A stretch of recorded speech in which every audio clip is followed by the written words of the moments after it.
Hello guys, ടെക്നോട്ടിപ്സ് Malayalam ചാനലിലേക്ക് എല്ലാ കൂട്ടുകാർക്കും സ്വാഗതം. എൻ്റെ പേര് ആസിഫ്.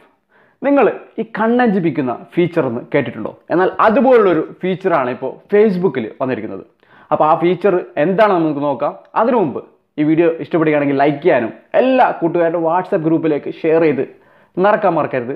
പിന്നെ എൻ്റെ വീഡിയോ ആദ്യമായിട്ട് കാണുന്ന കൂട്ടുകാർ സബ്സ്ക്രൈബ് ചെയ്യുക, കൂടെ തന്നെ ഒരു ബെൽ ബട്ടൺ കൂടി കാണാം, അതൊരു ക്ലിക്ക് ചെയ്യുക. അപ്പോൾ നമുക്ക് വീഡിയോയിലേക്ക് കിടക്കാം. ആദ്യം നമ്മൾ ഫേസ്ബുക്കിൽ ഏതെങ്കിലും വീഡിയോ ക്ലിക്ക് ചെയ്തിട്ട് പ്ലേ ചെയ്യാം. പ്ലേ ചെയ്യുന്ന സമയത്ത് ഏറ്റവും മുകളിൽ ഇടത് സൈഡിൽ പുതിയൊരു ഓപ്ഷൻ വന്നതായിട്ട് കാണാം.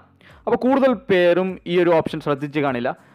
ആ ഓപ്ഷനിലേക്ക് ക്ലിക്ക് ചെയ്യാം. അപ്പോൾ എന്ത് സംഭവിക്കാമെന്ന് നോക്കാം. ക്ലിക്ക് ചെയ്ത ഉടനെ തന്നെ നമ്മൾ ആ പ്ലേ ചെയ്തിരുന്ന വീഡിയോ മിനിമൈസ് ആയിട്ട് ചെറുതായിട്ട് നമ്മുടെ സ്ക്രീനിൽ വന്നതായിട്ട് കാണാം. ഇനി നമ്മൾ ഈ ഒരു വീഡിയോ സ്ലൈഡ് ചെയ്തിട്ട് എവിടെ കൊണ്ടുപോയിട്ട് നമുക്ക് വെക്കാൻ പറ്റും. പിന്നെ നമുക്ക് അതോടൊപ്പം തന്നെ നമുക്ക് മറ്റു പോസ്റ്റും കാര്യങ്ങളൊക്കെ, ഫേസ്ബുക്കിലുള്ള ഫോട്ടോസും പോസ്റ്റും കാര്യങ്ങളൊക്കെ നമുക്ക് കാണാൻ പറ്റും. ഈ വീഡിയോ കാണുന്നതോടൊപ്പം തന്നെ വീഡിയോ നമുക്ക് സ്ലൈഡ് ചെയ്തിട്ട് ക്യാൻസൽ ചെയ്യാനും പറ്റും. അപ്പോൾ ഇതേപോലെ നമുക്ക് ഏതൊരു വീഡിയോയിലും ചെയ്യാം. ഞാൻ മറ്റൊരു വീഡിയോ നിങ്ങൾക്ക് പ്ലേ ചെയ്തിട്ട് കാണിച്ചു തരാം. വീഡിയോയ്ക്ക് ഏറ്റവും മുകളിൽ ഇടത് സൈഡിലുള്ള ഓപ്ഷനിലേക്ക് ക്ലിക്ക് ചെയ്യാം. ഉടൻ തന്നെ മിനിമൈസ് ആയിട്ട് ചെറുതായിട്ട് നമുക്ക് വീഡിയോ കാണാൻ പറ്റും. ഓക്കെ, അപ്പോൾ ഈ ഒരു ട്രിക്ക് ഇഷ്ടപ്പെടുകയാണെങ്കിൽ ലൈക്ക് ചെയ്യാനും എല്ലാ കൂട്ടുകാർക്കും ഷെയർ ചെയ്യാനും മറക്കരുത്. വീണ്ടും കാണാം പുതിയ മറ്റു അടിപൊളി വീഡിയോസുമായി. Thank you.